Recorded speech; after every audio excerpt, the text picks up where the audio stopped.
Hello, everyone, and welcome to We Go Boldly, the podcast where we celebrate women stepping into their power and living their most authentic lives. We are also thrilled to be a part of the Power Moms Network. At Power Moms Network, we are empowering moms and creating a community of mothers, mentoring other moms to greatness. Come on over and join us. It's a great, wonderful, fun place to be. Speaking of creating community, let's talk about our weekly women's circle. Are you ready to connect with an incredible community of like-minded women? I think you are. So head on over to goboldlyinitiative.com/weekly circle to learn all about our Go Boldly Weekly Women's Circle. It's your space to share, grow, and thrive alongside women who are as passionate about personal development as you are. Sign up today and let's embrace the journey together. Let's do it in community. All of that being said, let's move on to today's show and welcome Tova, of course. So Tova, talk to me. What are we introducing today? We are introducing one of our favorite guests. And I know I say that about all of our guests because they really Yeah, well, because are. we only have people on we like, so it's fair. But this particular guest is incredible. And I will emphasize too, like she was so much fun to get to know when we didn't know her on social Yeah. media. And then she's been so much fun to watch Yeah. just rise. And I don't have a word for her. The word I'm thinking of like is expand, but in the type of like abundance, I feel like like she is joyfully thriving. Like when I see thrive. her on social media or anywhere else, joyful thriving is the feeling I get. Yeah, so we are excited to reshare an episode with Sara Williams. She is amazing, wonderful, delightful, and we could not think of a better person to have you listen to her episode to get ready for season 12, which comes out next week, which is very exciting, all Very about exciting. writing your own story because she has written her own story and her journey has taken on some twists and turns and a path. But writing your own story doesn't mean that you necessarily have to change everything or do everything different. You can also chart your own course on the same way you set out to. She's Yeah. a trial attorney, and I think that was her goal. And she's amazing. Yeah. And I think she's just such a great example of being authentic, being true to yourself, being open and honest, and setting like really good boundaries. I mean, from what I see, we don't hang out. And so, Sarah, if you're like, what are you talking about? I'm sorry. But for all appearances, you're setting great boundaries. You're sharing it, like inspiration with the people who are following you. And I'm talking to you like you're listening to this. I don't know. But honestly, if you're out there and you're like, it's a reshare, I don't know, it's really worth a re-listen. Because I think when you hear other people's stories, and a lot of season 12 is going to be about this, when you hear other people's stories, it can inspire you to, you know, re-look at, reanalyze what you're doing with your life and how your life feels and where you want it to be. And if your, true and honest self is out there in the world, and are you being who you want to be? And if not, like, why and what's happening?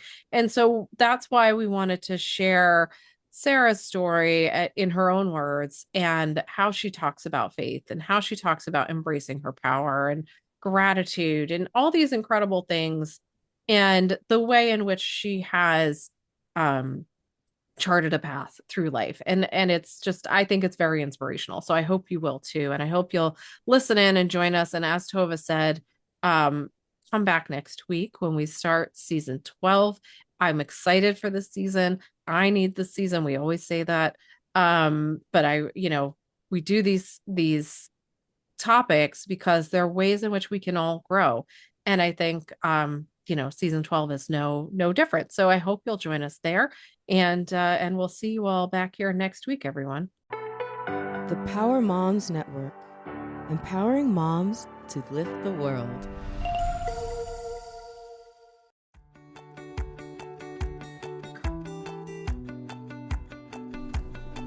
Welcome. I'm Riley Karsh. I'm Tova Kopan. We are thrilled to bring you the We Go Boldly podcast. Let's talk big burning questions, life changes, and maybe a bit of personal business. Let's be bold and brave together. Are you ready? I am. Here comes the show.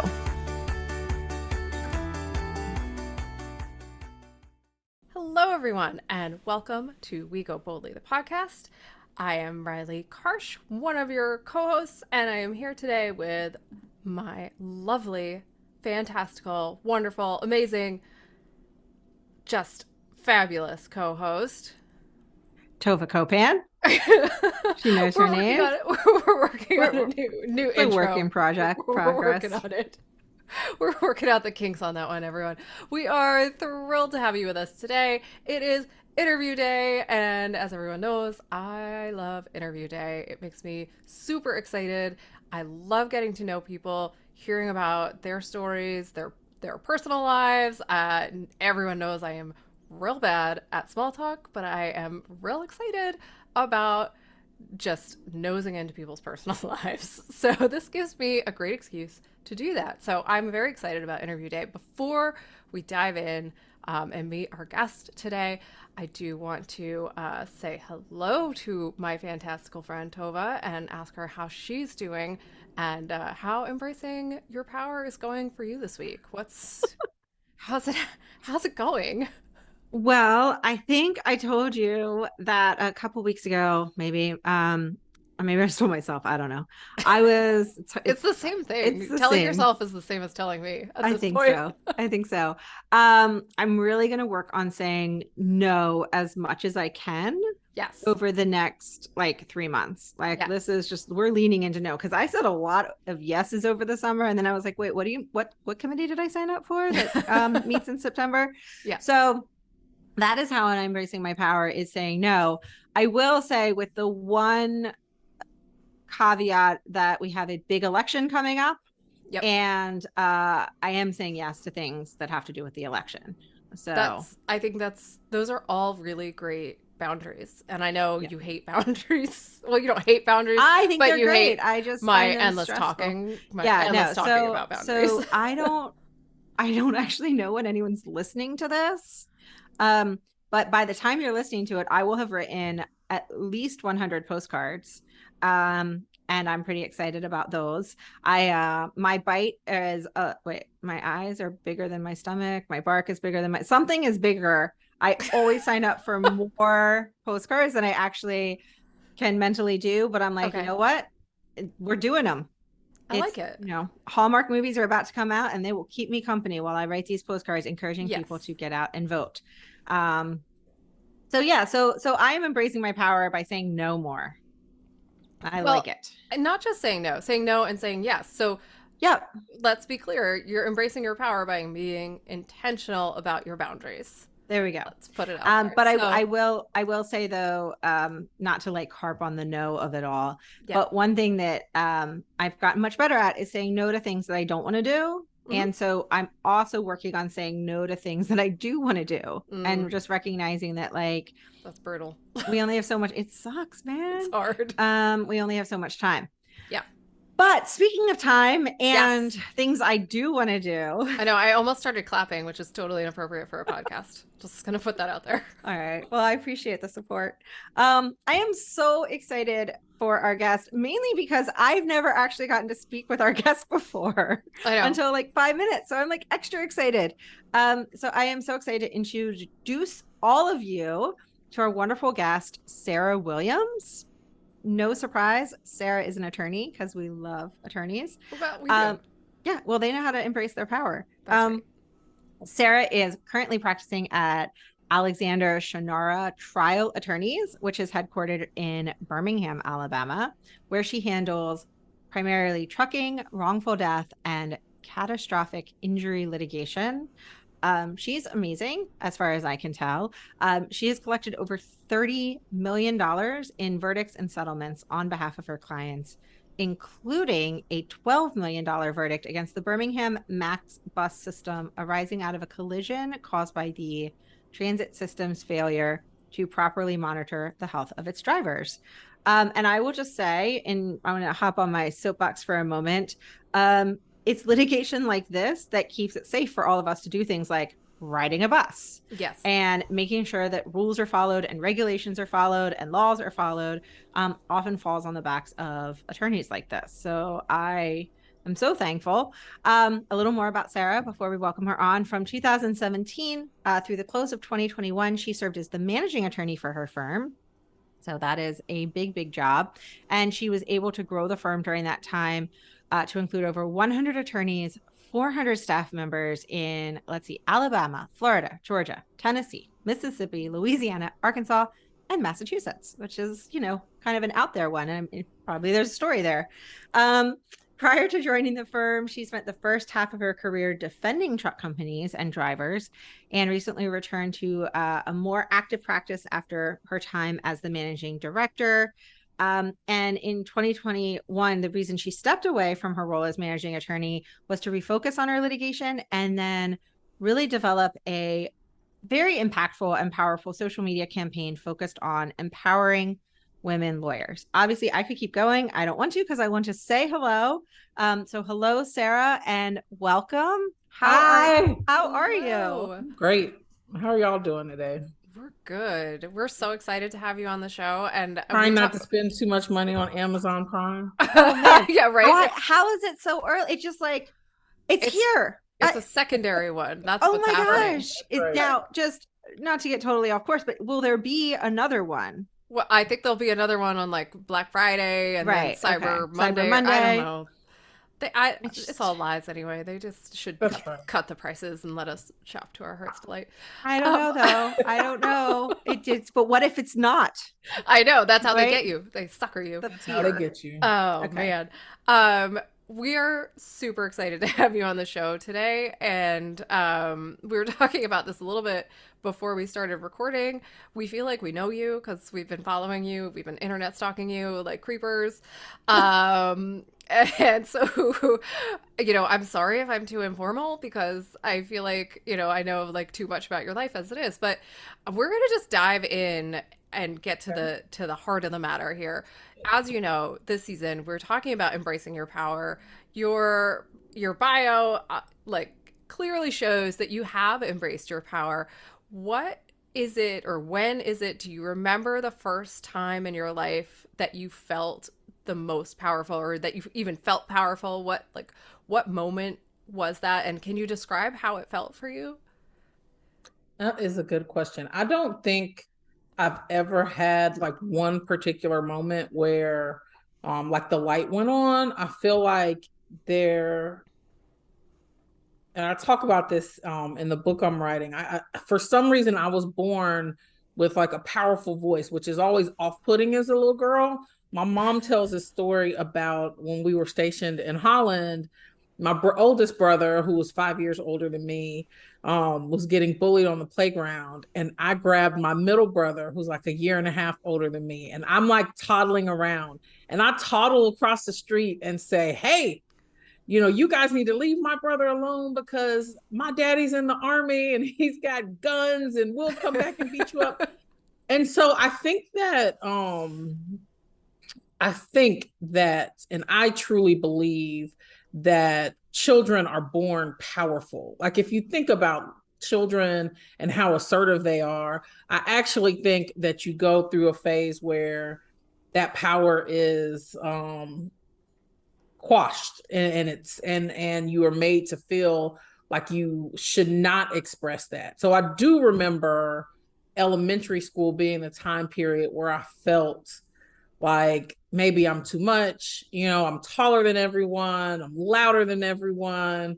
And so for me, it was like a reawakening in really law school. Was there something in law school specifically that brought that out for you? So I did mock trial in law Mm-hmm. school, and I had a coach. He's a circuit court judge now, but he was very much, I remember the practice where it happened. I was using my like fake professional voice, and he made me like go over my direct examination over and over and over and over and over again. And finally he was like, "Who? I don't know who this is. Like, this is not your voice." And so just through that process, that 2 years of being on the team and being in an environment where I was encouraged to be powerful. And we always tell our students, like, we love powerful women on our team. And I think it's one of the reasons why it's one of the organizations on campus that attracts primarily women students. Like, our team is mostly women now because it is such a safe environment for you to be who you really are. Like, I think women are inherently powerful. I Mm-hmm. think society pushes that power down and makes us feel embarrassed for it. Well, I think it's interesting that you had someone in your life who wasn't even generically saying, use your, be powerful, but they were like, I know you're powerful and you're not showing that to me. Right. Like, that is in itself such a gift, right? Yeah. Because they're saying, I see you. I see who you are, and that's who I want to see here. Right. I don't Uh, want the other person. Yeah. right. And And especially from an authority figure, right? that's Like, exactly right. And so I think that for me created a desire to constantly be in those environments. And so I moved around a good bit initially in my career because I really wasn't meant to be a defense lawyer. But I feel like I've constantly sought out empowering environments. Like, even the first firm I worked for, I turned down more money at another firm to be around a firm that had, half of the partners were women and most of them were trial lawyers. And so it wasn't abnormal to be powerful. Like, you weren't shunned for being powerful. You weren't made to feel embarrassed. It wasn't even really a question. Um, so yeah, so when people ask, like, man, where did it come from? I'm like, I don't know. was it something that was encouraged for you as a kid? I mean, I love your story about, your older brother and you going out on the playground and being like, "No, this is not happening." Were your parents encouraging of you as sort of a powerful kid being out there and just standing up for yourself? So yes and no. I think that, so I have my parents were young parents. Like, my Mm-hmm. mom, I'm the third, and she was 24 when she had me. So, I think that it was easier to raise me like as a tomboy Yep. and she grew up, she almost had to raise her siblings. So I feel like it was much more of, I was just kind of free. Like, I didn't have the constraints of, like, don't get dirty and this is how girls are supposed to behave. I was just allowed to be free. And part of living in Europe, I think that was such a beneficial aspect of my growing up, was that they felt a lot um freer to let us kind of roam. Um, and so I do think that the tides turned once I became a teenager, and it was like, whoa, we raised this feminist who won't wash the dishes. Yeah. Yeah, Well, it's that might just be being a teenager too, though. I don't it know.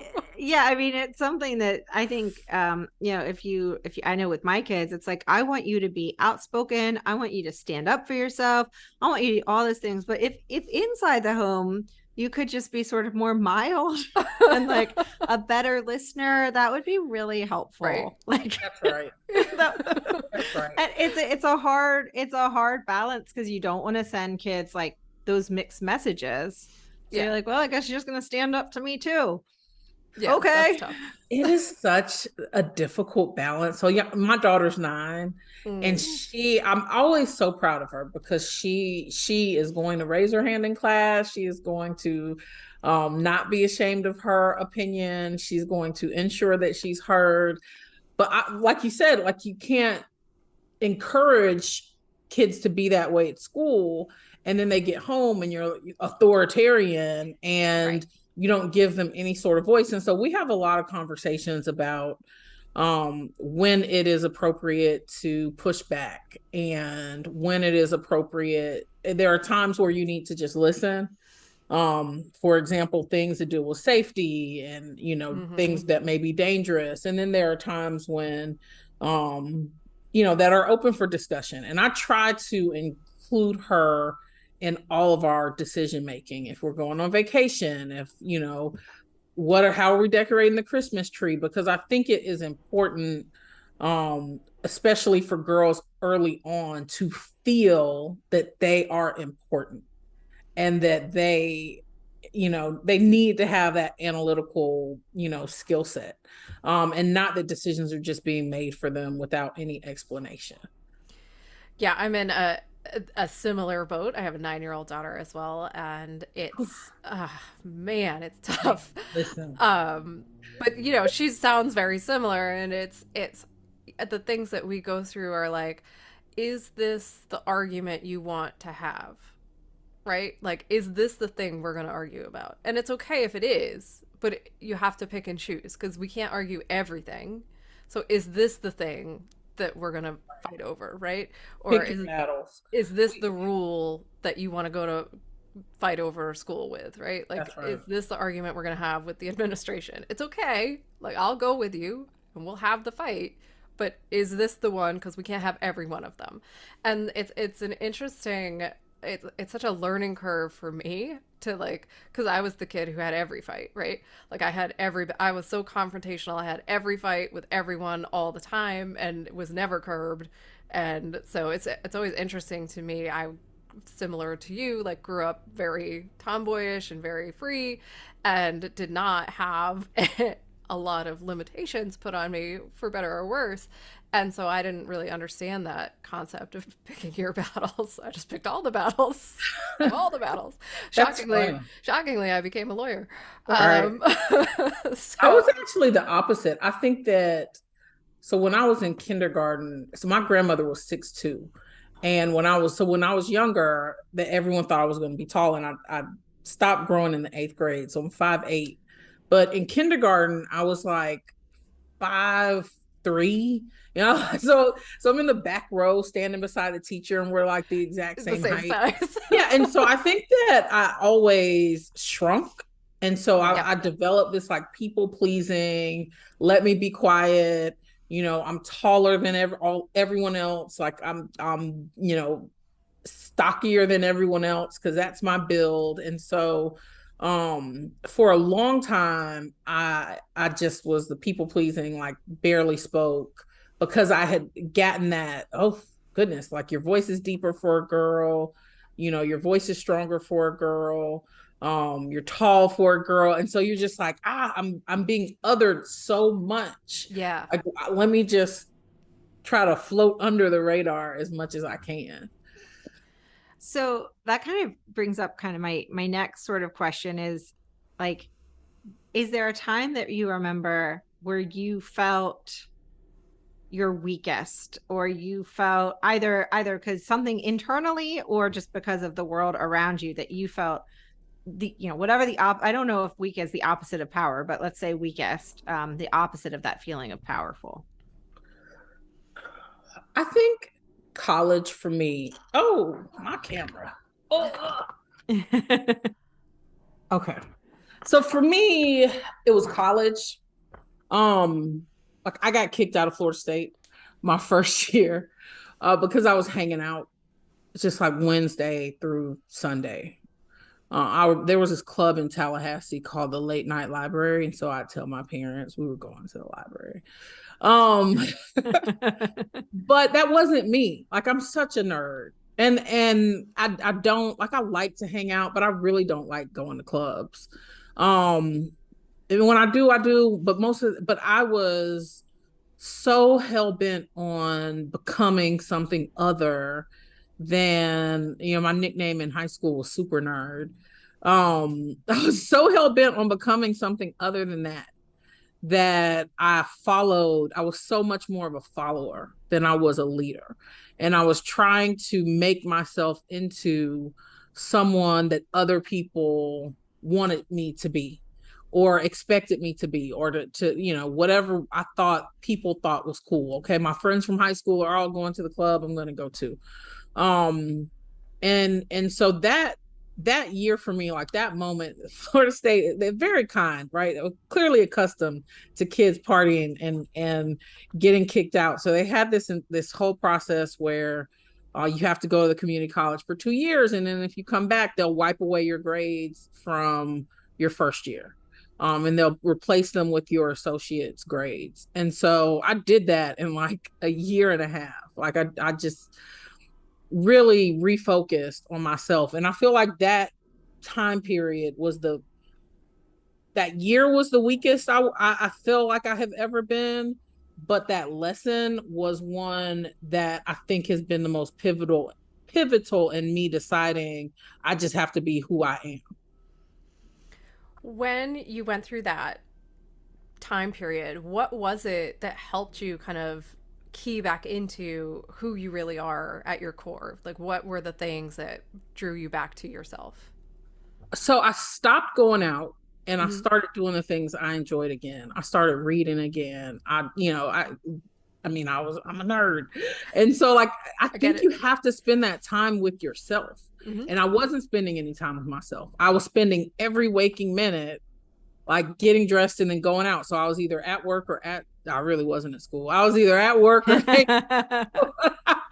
I had been in school more, I wouldn't have gotten kicked out. But I just constantly, and I think that happens now. Like I can tell. I was listening to y'all talk about being overextended. I did the same thing this year, and I think that in the moments when I'm giving more time to myself, it's like me reconnecting with myself. Like you're only crazy if you both talk and answer yourself, right? So I think it's important I don't that know. you Then I'm crazy. That's going to be a problem yeah, then. I think it's important that my mama always said, like, she'd hear me talking to myself, and she'd be like, "It's okay, you're only crazy if you answer yourself." But I think it's important to just like spend time with yourself. And I think that time period where I was so frustrated with myself for letting myself, give up my dreams of going to college and going to law school, and it felt like they were slipping away. And so I retreated from my friends and kind of just um, retreated into myself. But that was good for me. It's interesting that you say that. We pick words of the month, and we share about them. And my word of the month is home for the month of October. And it's not to like hang out more time at home, although I do love to do that. But it's to like make sure I'm coming home to me, like kind of like checking back in. And when I'm saying no or saying yes, making sure that I'm the one actually answering and not either a version of myself that I've made up or whatever. And so I guess my question is now you're, so many years removed from having this big crisis or reevaluation. But what do you do now on a regular basis to make sure that like as you're making decisions, whether it's a yes or no, I'm gonna say yes to this conference or no to this activity, but how do you make sure that you are checking in with yourself and that it's who you really are answering the questions? It is a constant battle for me. And I told myself at the end of last year that this was going to be my year of no. Instead, Shonda Rhimes had her year of yes. Yeah. I felt like I needed a year of no. And I did. I said no a lot. The problem is, and so here's what I developed to answer your question directly. I developed for myself, and one of my students actually helped me with this. She's a social media, um, she's kind of like a content lawyer. So she represents like influencers. She's one of my former trial team students. Her name's Cameron Monet. And we went through like a process of when I was developing my brand of deciding on brand pillars. And so she said, part of this is it helps you filter requests.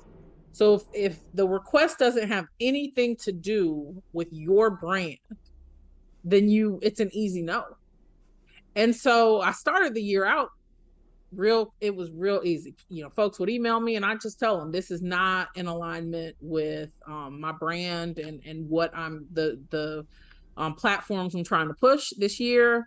Here are some recommendations, because I always, when I say no, I always like to recommend another woman lawyer or another woman, if it's a speaking engagement or something. But then what happened was people were emailing each other and it's like, well, Sara said no to this. These are her, brand pillars, and that fits, whatever you're doing. And so I started to get lots of invitations that fit within those pillars. And I hadn't planned for that. And so I think, which is fine, like we're all works in progress. And Yep. so I think that the thing I struggle with the most that I plan on working on for 2023 is that I have spent, and I think this happens with lawyers a lot and really professionals, I have spent so many years giving up how I define my self-worth based on accolades. Did you make super lawyers? Did you get these awards? And also, whether or not I'm invited to speak at certain events. I was at a conference last week beating myself up because I needed to stay and work in my room one day, and I was texting my law firm, girl gang, about it, and one of my coworkers said, "You are no longer an attendee. You are the attraction." And so if you want to stay in your room until 5 minutes before you have to come down and speak, that's fine. Like, you're not there to learn. You are there to teach. And I just thought, like, I have been thinking about myself completely wrong. And so I think that is, for me, how I think I'm going to filter events differently. Like that's the first time I've spoken and then left and gotten on a plane. And so I think that is going to help. I don't have to stay the whole 4 days, right? I can set boundaries around my time. And it was fall break and I needed to get back and spend some time with my family. But that's the other thing that I've done. I have set really hard boundaries around certain things. Like I believe as women professionals, if you are, like, it's okay to be ambitious. So for me, the way I balance that is I don't schedule anything during spring break. Like, that is always protected time. Schools have started these fall breaks now. And so, that's a time that I try to protect. I almost messed up, but I fixed it.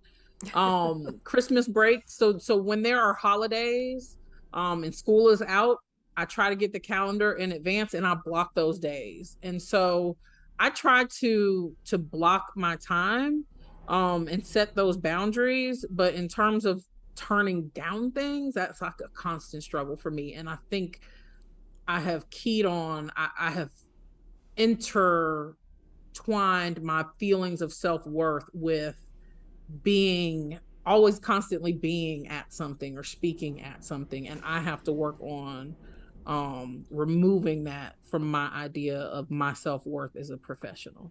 Yeah, so we've talked about this in, I guess, last season, and we'll certainly touch on it this season as well. And it's this concept, and it's a simple concept. It's a hard application, and it is the idea that we are all worthy, full stop, right? And that our self worth is fully in existence, whether we speak at the conference, whether we attend the conference, whether we have children or not have children, whether we're married or not married, no matter what we look like, self-worth is not defined by any sort of material thing. It simply exists. And everyone is worthy just because we're worthy. And it's very simple and simplistic and basic sounding, but applying it to ourselves is what becomes challenging. And I think we all know it as young children, barring, severe trauma, obviously, but we all know it. And it's what kind of gets conditioned out of us because we live in an achievement culture and we live in a world wherein we are trained to constantly be seeking the next pat on the head for the next thing we've achieved and the next grade we've gotten and the next, I don't know, great school we've gotten into, whatever it is. And so it's very hard to hold on to. And I think especially as high achieving professionals, it becomes even harder because all of our peers are looking at us in the same way. And so it becomes compounded. So I just want to acknowledge that you're saying that. And that's, I think it's an amazing goal to work towards is being able to take your power back by making your self-worth your priority, and that your self-worth is not keyed to any speaking engagement you ever do, that you're worthy again simply because you exist, you breathe oxygen, you live. It's just, that's what it is. And it's not that easy, but it is that easy. It's so annoying. I wish I could just be like, oh, No, it feels like it should be easier. So in working on my book, I found this study that helped me like realize, you know how you read something and you're like, oh my God, this is why. Yes, yes. yeah, And so it talked about how it talked about like racial biases with teachers and how they don't expect young Black girls to be high achieving. And so it's not when young Black girls are doing well in school, it is not recognized as readily as their white counterparts. And so in order to counteract that, as young Black girls, we achieve more and more and more and more, and we say yes all the time. And it's like, okay, maybe this will be the thing that gets you to give me the praise that you're giving everyone else. And I was like, right. And then your mind is blown, right? Because you were like, oh, I'm about to swear, I can't swear. And you're like, oh no, I've spent, I don't know how long do you spend in primary education, but all these years of my education trying to achieve a thing that was never possible for me to achieve in the first place. Right. Seeking like, that external. That's what I mean. Validation. Like you were doing it, right? Like it was happening, but it was never going to happen. Right. And it's like your brain explodes. And it goes from teachers to professors to law partners. Right. Right. And so you're constantly trying to impress people or get this validation from people when it really, in the grand scheme of things, like doesn't matter. It doesn't. Right. Whether you get it or you don't get it. It doesn't matter. And it's weird because I've gotten to that place where it's like, I am not seeking the validation. I think I'm at a place now where I feel like I've been fighting for such a long time for women and people of color to have certain opportunities speaking at certain conferences, that I always feel guilty if I say no. Yeah. Well, I think there's sense. This concept that whether it's as a woman or as a person of color or as both, where it's like you should be thankful that you're here, so you should say yes, right? So there's it's not gratitude, right? It's not that inner feeling of being grateful and gratitude, but it's like this concept of like, well, they asked me, and so I should be thankful that they asked me, and so I need to say yes. I also think there's this feeling, as you were talking, Sarah, I was thinking about a good friend of mine who is a new partner, and she's been saying yes to clients that are not necessarily great clients. And so it means that like the one part she's always loved, no matter what firm she was at, were her clients. She's always loved her clients, and now she doesn't. And it's very frustrating for her. But I think that as women, we, especially in our general age group, where there've always only been one woman, like you said, you sought out firms that had many women, but oftentimes there's one woman or two women or one person of color, like at a firm or at a Fortune 500 company or whatever, in the C-suite. And so there's this feeling of scarcity of, if I say no, it could all go away. Right. And I need to tell the universe that I'm saying yes, and I'm being open, and I'm interestingly, in Shonda Rhimes' book, which I love and I usually read once a year, she says no a lot. A lot of her saying yes is actually saying no. Right. That's right. Which I think I encourage everybody to read that book. You don't need to read it every year like I do, but it's not a bad idea. It should. I think I'm going to listen to it this year. I finally have broken. I'm such a traditionalist. Like I believe in buying hard cover. Like I am that girl. And finally, my shoulder is bad and carrying around all the stuff through the airport. And I was like, I've got like 3 devices with me, right? I can download and listen to these books. And so I think that's what I'm going to listen to this year. I listen to it and it's great. And it's one where like she gives a speech for those of you who haven't read it, the Dartmouth speech. It's the actual speech. Oh. So they slide that in. So well, I'm definitely gonna. Yeah, I'm a big You want my proponent. Audible credit now. Yeah, there we go. I'm a big proponent of listening, especially when people read their own memoirs. Yeah, That's true. But I think that it's something, and I might find a question or I might just lead us to a quick break, but it's that struggle of scarcity versus abundance, and recognizing like you've worked incredibly hard, Sarah, not just to make a place for you at the table, but to make a place to build more tables and to make more seats at the table and to get other women. I mean, you simply said, when I say no, I want another woman to be invited. And so you are creating your own abundance and the universe is sending you I mean, it's there, but there's something in us as women that there's like that fear, and it's, I don't know if it's society or who told us, or if, I mean, it could be actual people or just like as a group, that we should think of things as like that it's of scarcity. There's just not there, that, you know, and if I say no, that might be it. That could be the last email I ever get. that's right.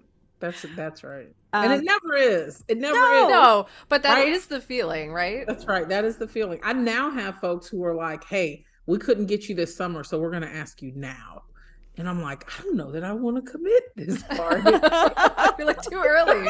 We're like, early, people. There's a new pillar of Sarah's brand, and it is that she doesn't commit to things more than 8 months in advance. Right. That is right. That is the new pillar. We're building new pillars for you right here on the show. Let's take a really quick break, and we will be right back.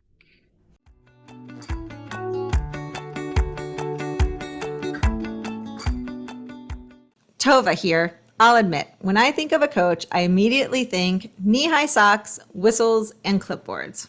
Is it because I love Ted Lasso? Maybe. I mean, I think it's a good look for you, if I'm being honest. Thanks, I think. Anyway, that's not the kind of coaching we want to talk to you all about. True.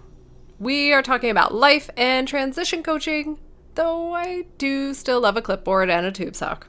Both Riley and I are lucky to have worked with incredible coaches throughout our lives. Before that, though, we struggled with where to start, believing in what coaching could really do for us, and, of course, putting ourselves first. Taking the leap and working with our coaches made all the difference. They gave us direction and support when we needed it most. Now, we are fortunate enough to be coaches ourselves, and we're excited to pay it forward. We can help you figure out where to start, create a roadmap, keep you accountable, and get to living your limitless life. Sounds pretty great. So if you want to figure out your next steps, check out our services at goboldlyinitiative.com/services. We can't wait to talk to you. Now, back to the show. All right. So welcome back. This has been so much fun so far, but I have another question, which is, when you are making these decisions, and I mean, you are working hard and are self-aware enough that you're actively listening to your inner voice or your inner self core, whatever you want to call it. Is there any component of faith or trust in the universe, or whatever you want to call it, that assists you in embracing your own power day in and day out? So yes, I am spiritual, but not religious. I have, most academics have issues with like traditional religion, but I truly believe that what is for me will be for me, and that no one can take those things from me. And I, especially having now come over to the plaintiff side, people get so upset. Oh, so-and-so got that case and they took it. It's very weird how territorial plaintiffs lawyers are. It's the craziest thing to me. And I'm like, if the client didn't call you, it was never your case. Like, just because you have an office in a city does not mean that you have this sense of entitlement. And so I truly believe that when those cases do not come to me, there's a reason for that. That I have, that some higher power has protected me, or that was not part of my, just part of my story. That those were not clients that needed what I have to give, that they needed something else. And so I definitely am spiritual in that way. Mhm. Um, I believe that it's difficult for me because, like, my mom's a Jehovah's Witness and my dad's African Methodist Episcopalian, so he's AME. So I've always been like this huge mix. I truly do believe in a higher power. I don't necessarily. I've got issues with organized religion. I think especially for women, oftentimes organized religion is utilized to weaken our power, and so I think it is important to develop a spirituality that is not based on um the suppression of other people. Yeah, we can certainly understand that and and relate in a lot of ways. Right. Yeah, but I do find, and I think I've said this in other interviews as well. I find particularly among women of our generation, and I'll just lump us all into the same or similar generations because I think we're all around the same age. That most of us find a connection among that sort of same more spiritual, less religious. And we do talk to a lot of similarly educated, similarly professional, etc. So it's a poor study group, I guess is what I'm trying to say, because we're all so similar.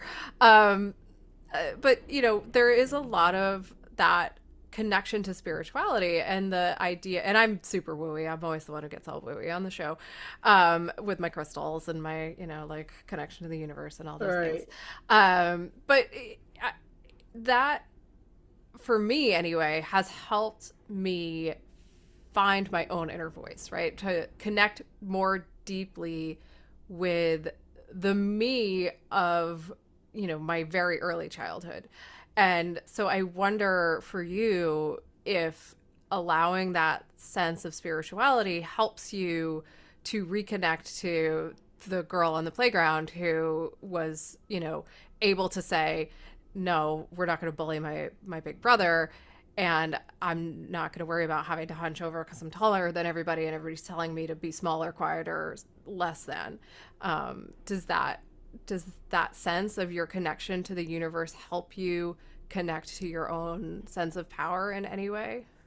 I think it for me it has been more so it allows me to overcome fear.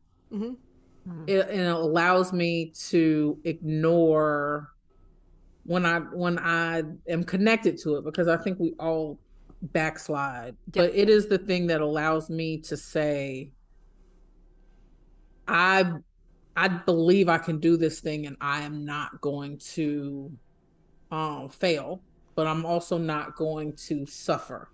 So when I decided to step down as managing attorney, people freaked out. They were like, why in the world would you do that and go back to, I mean, we're all eat what you kill here. We're all commission based.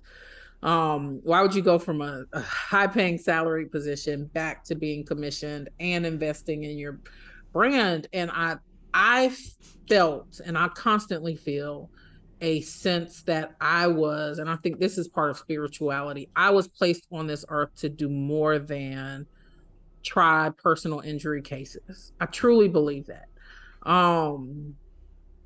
And so I do think that for me it is like when I have times where I'm like, why am I doing this? Why I'm all over the place, that is something that I come back to. That it's a feeling right in your spirit that, like, I was put on this earth to do more than just work and turn cases and settle cases and try cases. Like I believe that you are happier when you feel you have a purpose. And I feel like my purpose is more than motherhood, and it's more than, and so I try to in those moments when I'm with myself, which is why I think it's important to have that quiet time. You know, that to me is part of what you're listening for. We call it our inner voice, but I also think that it's kind of the universe speaking to us too. Yeah, I like to think of it, and this is just for me personally, so for anyone listening, but I like to think of it as when I'm listening to my inner voice, it's really my connection to the universe, right? It is for me. I'm not a religious person. I mean, I did not grow up religious, but it is for me a connection to something much bigger than me, and it's a connection to the energy of the world, the universe. And I think, if we're not all connected, then what in the world are we doing here? If there's not a connection between all of us, then Right. for God's sake, why are we on the planet? Just individual beings lumped here. It doesn't make any sense to me. To me, That's exactly right. it, it, Well, it and there are so many things I feel like that happen. Like, gosh, man, I probably shouldn't say this, but it was a long time ago. I remember waking up because there was no Uber when we were in college, right? no, no, I never had remember Uber. waking up, driving home, and being like in the grassy median. And now that now that I handle motor vehicle collisions, like I'm like, how did I survive? Like driving, there are so many things that I'm like, huh, survive that, huh? And so I look at those things and I think, okay, Yeah, there's got to be more to what you're here for than just going to work every day and getting paid every day. And look, I think, for some people, everybody handles things differently. If you don't feel like you found your life's purpose, or if your life's purpose is, just your family, or not just your family. And I think that's fine. Like, I don't think everyone has to have um these like ultimately lofty goals, but I do think that when you feel that calling, um it's important to answer it. I think it's impossible not to, and it causes a great deal of distress in your body, in your mind, in your spirit, in your Absolutely. soul if you ignore it. And I speaking from personal experience, and I think it's great to have you here reinforcing that for me personally and for all of our Listen, listeners. when I stepped down as managing attorney, people, like the first conference I attended, people were like, "Hey, is everything okay? Are you all right?" And I was like, "Yeah, I just didn't want to do it anymore. Like, I wasn't put on this earth to manage lawyers." Right. Well, Like, you know, it's as you think, yeah. it's not really a great gig. Just anyone out there aspiring to manage lawyers, Right. especially a bunch of white dudes. Like, Can't imagine. it got to a Cannot point where I imagine. got like, especially during COVID. During COVID, everyone's scarcity of cases and everyone's worried, and Yeah. we did just fine. We had a great year, but in part because like I was just relentless, and me and Alex, the firm owner, were just, I mean, we were constantly at the office, like, but I got accused of enjoying oppressing white men. And I thought to myself, like, in favor of who? Like, there are 12 women at this firm. My four Oh, I'm best gonna cackle. guys. And so I was like, who am I oppressing you in favor of? Please tell me. Um, I but yeah, yeah, yeah. I think that when you, and then when I started marketing the way I market, and um building a brand based upon empowering, which started off empowering women lawyers, but it's kind of pivoted into just empowering women in general. Like, even now I'll attend conferences and folks will tell me, you're not going to get any cases that way. um you're wasting your money, and it's just like, yeah, man, one, why do you care? Right? Like, if I'm not going to get any cases this way, then good, you'll have more cases. But I Right. do, I because know. big shock, like, people actually like to refer business to people they like and people they feel like are making a positive impact on the world outside of marketing for cases. And so, I do think it's so important to follow your gut. Like I have the same problem, Tova, that your friend has in Mm-hmm. terms of taking on clients that you have told yourself, I'm not going to work these types of cases, right? And then you end up saying yes. So one of the things I also decided to do when I stepped away from managing was that I was not going to take any more like car wreck cases, because I've been trying car wreck cases since I started practicing. Like I've handled hundreds and hundreds of car wreck cases. I was like, hey, I've done it enough. You put in your But time. obviously those are the majority of cases that a volume firm like ours gets. And so people are like, you're crazy, you're not going to make any money. And it was very, for the first 6 months, it was very much really for the first year, me and my team were kind of concerned. But now that things have started to kind of roll over, and I will still take them if it's like a family referral or something, or a personal referral. But I think when you set boundaries like that, you end up being, Well, you just have to deep breath in that, like not in your gut that it causes. But so that to me is yeah. part of this universe, and Yes, following that too, definitely. So it's interesting. I'm having all these thoughts as you're talking. So you just said gut, and so I just saw Tabitha Brown speak last week. She, by the way, is another one to listen to her book, not just read it. Her Okay. Feeding the Soul, so good, so good. Um, but she spoke last week, and she talked about your gift. What did she talk? Your gut being a gift under the tummy, and how it tells you things, and you need to listen to it. It's that gift under the tummy. And she also talked about how it is so important for everyone to lean into their gift, and like that's what you're doing. And I think that, like you said, people want to give business to people who are, happy is such a weird word to use, because I don't know really what it means, but like that are happy, that are like leaning into their gift, right? And so by you doing that, um, you are inviting other business in. And this whole time you've been talking, I kept, like, for the last hour, I kept thinking about that saying about how, and it always says, like, when God closes a door, he'll open a window or open another one. But I think, as we've all just talked about how, or both of you talked about how your inner voice is also that connection to the universe, you can close the door and another one will open. Like, that's allowed. You can Yeah. say, I'm closing this door. It doesn't work for me anymore. It That's right. did. It's still a door. It's not like you're bricking it up, like, to keep going with this metaphor. It's still there. Still If has a you just handle. if you decided, like, you know what? I do love these other cases, but I have a big enough sort of repository of them that I know if I add a few more car crash cases in, it's not going to take over again. You can open the door up again if you want. Like, That's right. it's a door. and Right. and I think we always think of these doors closing as something that somebody does to us, but we can do it. We can be in charge of these decisions. And like you said, why do other people care? It's so bizarre to me.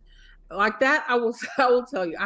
When I started, a classmate of mine walked up to me at a conference and he said, "You need to be really careful because you're saying some things about things that happen between men and women um, in the legal industry that people aren't going to like." And I was like, I don't have to be careful.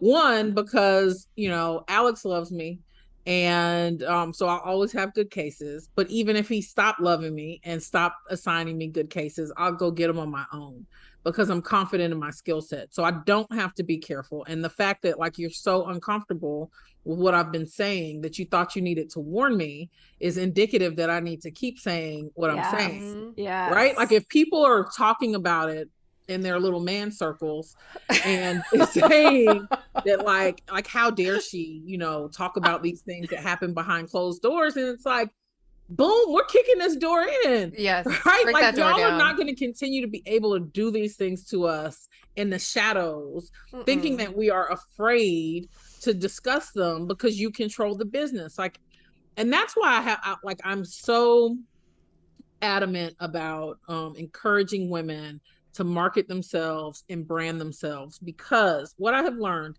in this business is, and I think we're taught, like, if you're a great lawyer, then you don't have to market yourself and you don't have to brand yourself. And then they, like, go to the golf course for 8 hours a day and spend a couple $1,000s on some, potential client referral. That's marketing, right? Like, as an industry, we've convinced ourselves that if you're not on a billboard, you're not marketing. All of that is marketing.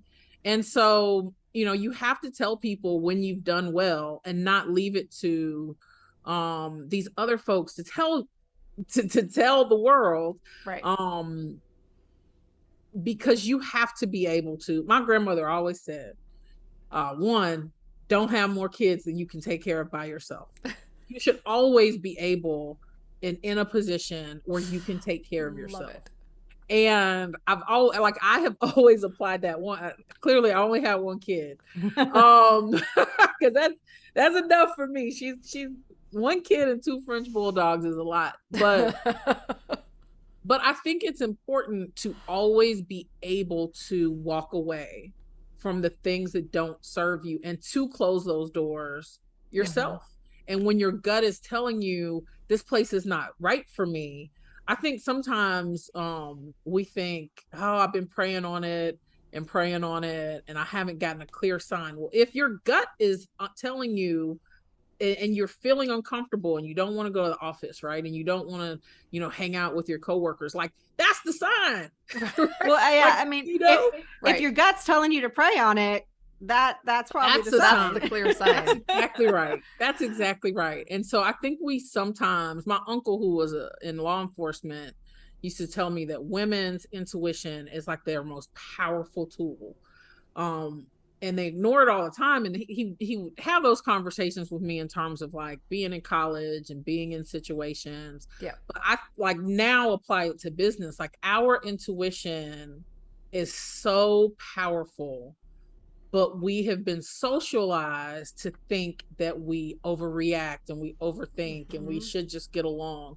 Like, you don't have to get along. Leave and you will survive. And you don't, you'll be fine. Like, you'll be just fine. And so that I do think that leaning into your intuition and the universe, all those things are things that we as women have been socialized to ignore. Not just ignore, but ridiculed for. Yeah. Yes. And mocked for. To the point where you don't trust yourself. Exactly. Yeah. Right? So it's like it's a giant gaslighting over our ability to do these things, have these things work and be successful. And of course, while I don't think there's some like weird man circle cabal sitting around going, oh, maybe there is, going, ha ha ha, we'll teach them to stop following their intuition and it'll take away their power. That's exactly what's happened. And so, if you're out there listening and going, I don't know, that sounds crazy, think it through. Because when you ignore the red flags that go up in your body, in your heart, in your mind, whatever it is, wherever you feel it, because you feel it, you instinctually feel it when something is off. You feel it in your stomach, your head, your heart, wherever. You get the sweats, I don't know. Anxiety. Something happens and your body goes, no. And something bad usually happens, right? Like, well, yeah. And this is also you're the second guest we've had recently who's talked about how, like, other people's opinions, this is a lot more about them than it does about you. And how if you're doing something that causes some guy to come up to you, and I'm not saying there isn't a man circle cabal, and I had all of these snarky political comments in my head as to what those possibly could be, but I'll just keep going. But like, if you're doing something where it's bad enough with quotes, for a man to come up to you, then that's probably the right thing and you should keep doing it. Like, that's right. that's your side, right? That, like, but I also thought to myself, man, the audacity come up to me.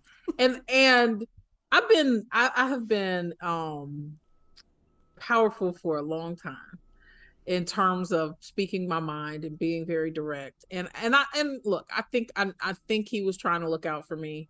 But at the end of the day, this idea that you think that you you should recommend that I silence myself, right?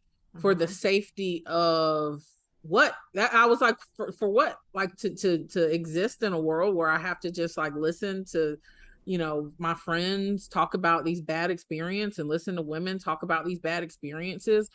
And I think that to me is the thing about having those, stepping into your gift and leaning into your gift. And if that gift is writing appellate briefs and leaning into your ability to be self-sufficient, because I think when you are self-sufficient and know I can do this on my own, or I can do it somewhere else.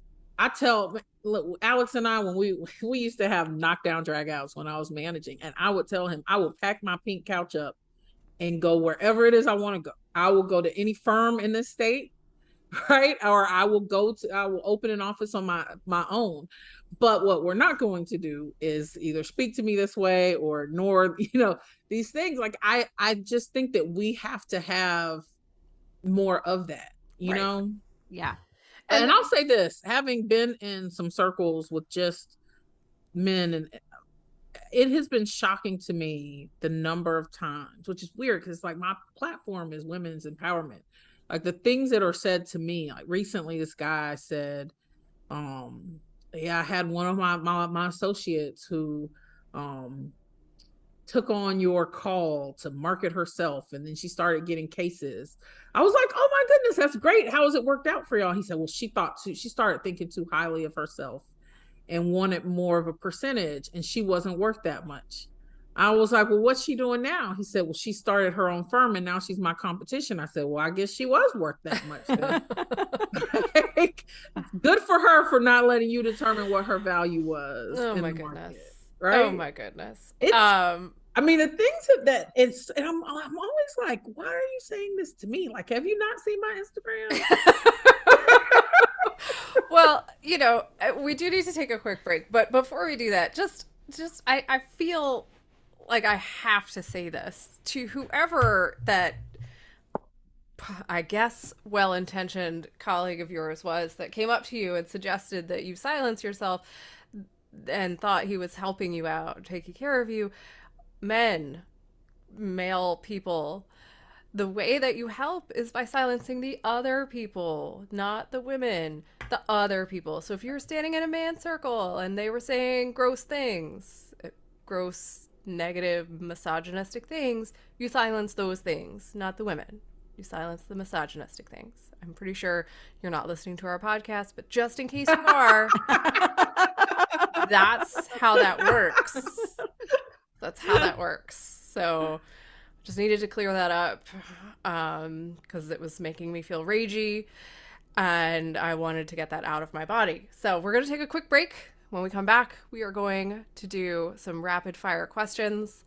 We'll be right back, everyone.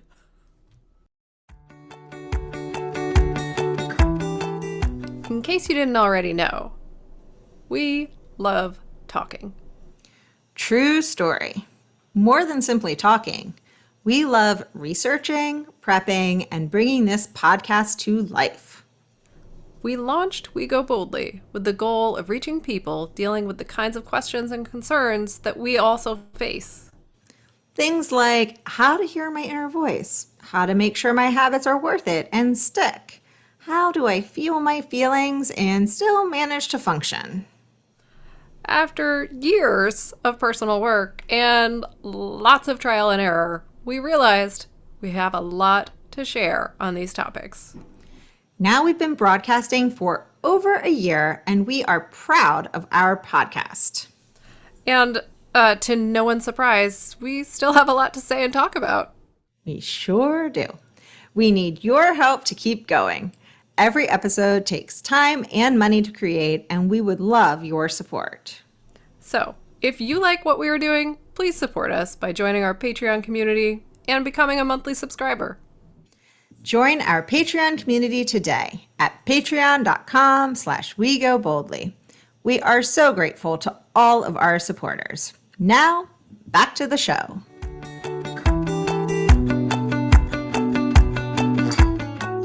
All right. Welcome back, everyone. I have let go of some of my rage, sort Can of. I tell you a quick story? This was like Yes, Yes. please. all your rage. So that at that same conference, Alex came up to me. We were having dinner, and he was like, "You will not believe what's been happening to me this conference." I was like, "What?" He said, "People keep coming up to me and asking me, why are you letting Sara brand herself individually? Like, are you okay with that?" He was like, "Can you believe they're asking me that?" I said, "Well, what did you tell them?" He said, "First of all, I don't let Sara do anything." Excellent. He said, and second of all, like, if she didn't do it with me, then she would leave, and I don't want her to leave. So, of course, and I love it. And he was like, "I just think it's the strangest thing. They're talking to me like I own you." And I was like, "We have trained you so well. Like, you've come so Well, that's good. far." That does make me feel better. All right. I like that. I Okay. love that. That's Whew. awesome. All right, that's a little bit of a relief. Um, so before we get to the quick response, rapid fire questions that I do not get to ask follow-up questions about, much to my Stresses her dismay, um, we have one more question for you, Okay. and that is, what advice do you have for people who are kind of trapped right now and they want to embrace their own power, but they are just like, I don't know where to start? What do you have a bit of advice? I know I'm putting you So on the spot. I think that I would recommend, if you're a reader or even a listener, some books that have helped me: Courage is Calling by Ryan Holiday, Gifts of Imperfection, Brene Brown. Uh, I think that the first step is deciding who you are and what you want, and what you truly want with life. And so I recommend getting away. If even if you're a busy mom, if you're not a busy mom, if you're a busy professional, like, we're all busy, right? Irrespective of what our domestic situations are, take a day, even if it's just a day, and go to a hotel room, go to somewhere quiet. I like being by the water. And you've got to, well, kind of what we talked about earlier, you've got to recommit yourself to yourself and have conversations with just yourself. And I think the constant busyness and social media and all those things create a disconnection between us and ourselves. And so I think the first step in deciding that you want, I think, first of all, if you're thinking to yourself, this is not it, then that's the first step. The next step is figuring out what is it for you. And I think you have to be still. I'm reading Stillness is the Key right now by Ryan Holiday. I love all the stuff and stoicism. I think that you have to get still. You have to get still and really tune everything out and put your do not disturb on and let people know that you are not available, and truly be not available, right? Embrace the fact that, like, there aren't any fires that you, like, nothing is going to go to shoot. The world is not going to end if you take a Friday to, a long weekend to yourself and isolate yourself. And so I think that, to me, is the first step, is really getting still and deciding what you really want. Love it. I love it. Tova knows that I love silence. It drives her crazy. I like silence. I don't like actual silence. Right. No, I like actual Like, I like silence. time by myself. You like isolation. I like isolation and solitude. I just like to do it with a nice music in the background. No, I like full sensory deprivation. Oh yeah, like, I can be still but be listening to, like, the most ratchet music. No. Like, if I can I dive can't do into it. the music, then that silences everything else out, and that is silence. Yeah, no. Like, And it's funny, sometimes it motivates. Like, if I'm isolated but I'm listening to, like, my newest thing is this young rapper. Her name is Glorilla, and she's just such a, like, hood empowering young lady. If you, like, wade through it. And, like, I was driving today and I was in a bad mood, and then I was listening to her and I was like, yes. You're like, today's turn around. Tackle my week. All right. So There you go. All right. You ready for some quick response, bold I'm ready. questions? All right, there's 5 questions. We're going to ask them quickly. Well, but we meaning me. All right, number 1. What is on your nightstand? My CPAP and a book and my charging station. All right. Number 2. You might have just answered this, but who is at the top of your playlist right now? Oh, it's really Lizzo. I'm getting ready for her concert on October 22nd, so I have her on repeat. Nice. Okay. Number 3. How do you relax? Relax. So I try to every morning do the Hal Elrod's Miracle Morning by meditating and being silent and journaling. I have found that helps relax me in the morning before the craziness of the day. But what is most relaxing to me is like being near the ocean or the water and just being still and having a good book. Nice. All right. What is your favorite beverage? Woodford and ginger ale with a squeeze of lime. Ooh, that sounds delicious. Number 5. What is the best piece of advice you have ever received? The best piece of advice I have ever received is to think of yourself as a business. You are always in the business of you. Ooh, I like that. That's a new one. I like it. Okay.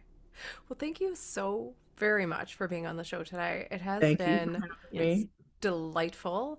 Can you let I'm trying to find new superlatives. I've used them all up and I need to find better ones. So I'm trying them out. None of them seem to be working. I'm going to keep going and see if I get one that works. But please tell our listeners where they can find you on social media, where can they follow you? So the best place to find me is on Instagram. It's at Sara Williams ESQ, Sarah with no H. If you are less inclined to Instagram and more of a LinkedIn type of a person, I'm there, Sara Williams. And then my Instagram can take you to my link tree. But most of my content is posted there and on Facebook. Excellent. All right. Well, we will Awesome. share all of that in our show notes and on our social media when the episode airs. And everyone, please have a fantastic week. Embrace your power. Let us know how it goes. And we will be back next week with another episode on more on embracing your power. Until then, have a great week, everyone. Thanks so much for listening to We Go Boldly podcast. We know you're busy and we love spending time with you. If you enjoyed this week's episode, let us know. Head to Apple Podcasts right now to rate and review our show. While you're there, be sure to click that subscribe button. Want more us time? Follow us on all the socials at Go Boldly Together. Want even more us time? As in all the coaching pizzazz. Find us at goboldlyinitiative.com for all the info. We will be back with more excitement, research, and deep thoughts next week. Until then, keep on being the bold, brave, amazing people we know you already are.